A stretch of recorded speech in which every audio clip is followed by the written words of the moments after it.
Hello YouTube friends, Dr. Teresa here again.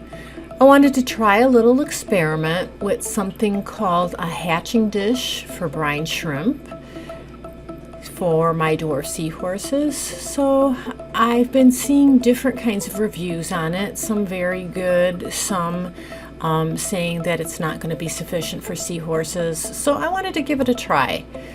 So as its name, it looks like some sort of dish, comes with instructions, a dropper.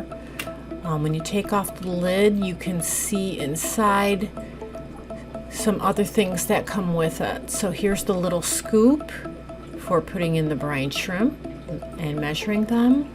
That's the little sorting container. There's actually mesh at the very bottom of that, and that strains out the brine when it's hatched. And here's a little circular baffle that separates the shells inside. And when you look in the dish, you can see that there are some layers in there, ridges apparently, that work to separate the shrimp. So when I look at the instructions, it says I need to use 1 2/3 tablespoons of salt with approximately 1 liter of water.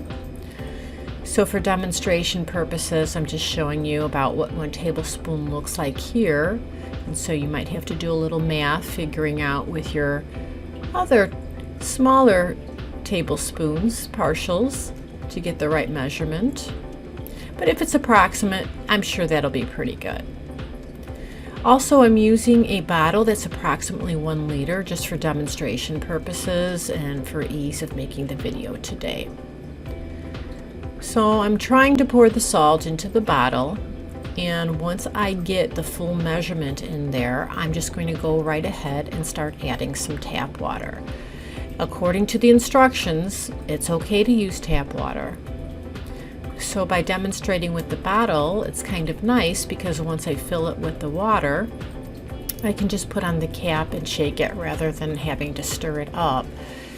And it will make it really easy for me to pour into the dish too as I'm recording. So there I am, I'm shaking it up. Pretty fast, simple, easy. And I'm ready to start pouring the water in. You can see that there is a water line or a fill line. That is the goal. You want to have the water fill to that height. And you can see there is a top and bottom part to that baffle, so you want to make sure it's put in correctly on top of those ridges.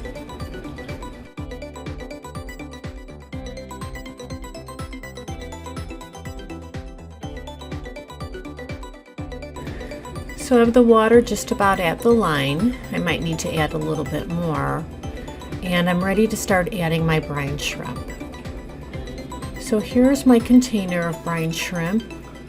This one came with a scoop, but that's too much brine. I need to use the scoop that came with the hatching dish, which is much smaller.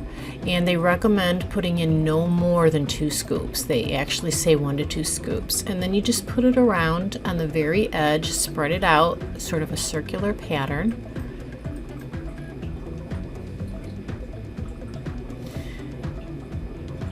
And then you just go ahead. Oh, I'm making sure that the centerpiece is tucked in there deep as it's supposed to go. And I am ready to put the lid on.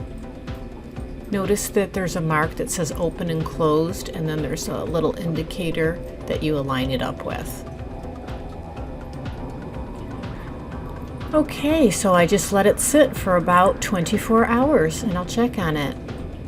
In the meantime, I'm going to go ahead and prepare my homemade green water, and this time I'm using some marine probiotic flakes and some spirulina powder. I mix them and let them sit a while, and then I strain them in one of my sieves. So I'm collecting the large pieces in the sieve, but keeping the water in my water pitcher.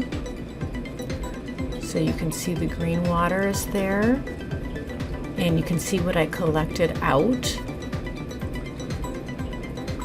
And now the particles that are left will be small enough for the brine shrimp to filter in to ingest when they're big enough. And then I just pour it into a bottle.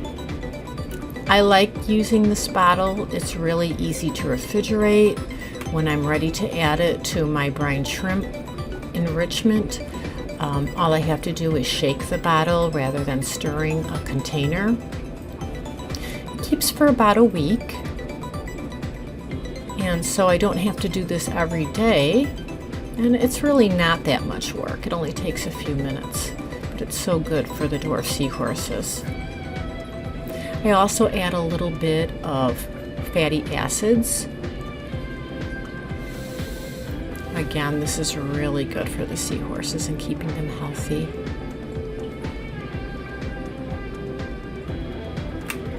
And then I'm shaking and ready to use.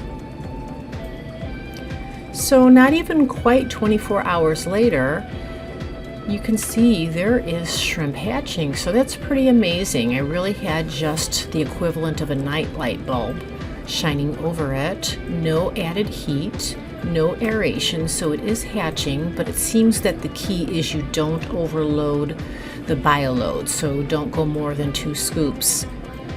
And I'm ready to start adding this to the enrichment, but I like to rinse the shrimp before I add it either to the tank or to the enrichment vessel. I just think that's good practice. So I'm going to do that first. I have a low stream of water on, and when it's rinsed pretty well, I'm going to go right ahead and add it to my enrichment vessel. You do have a little bit of trouble getting it out. You have to position it just right so that the shrimp come off of the mesh. But once you're aware of it, you figure that out. And then you can put the strainer right back in the dish, and it'll start collecting again right away. You can see some in there. And then I'm ready to add my enrichment. This is quite an interesting idea. It's very attractive, but I wasn't sure that one hatcher would be enough. So I did end up getting a second one, and it's going to be an experiment to see if this works. So right now I do have the 2. I'm going to have them both running and staggered, but I'll keep you informed. Thanks for following. Hope to see you next time.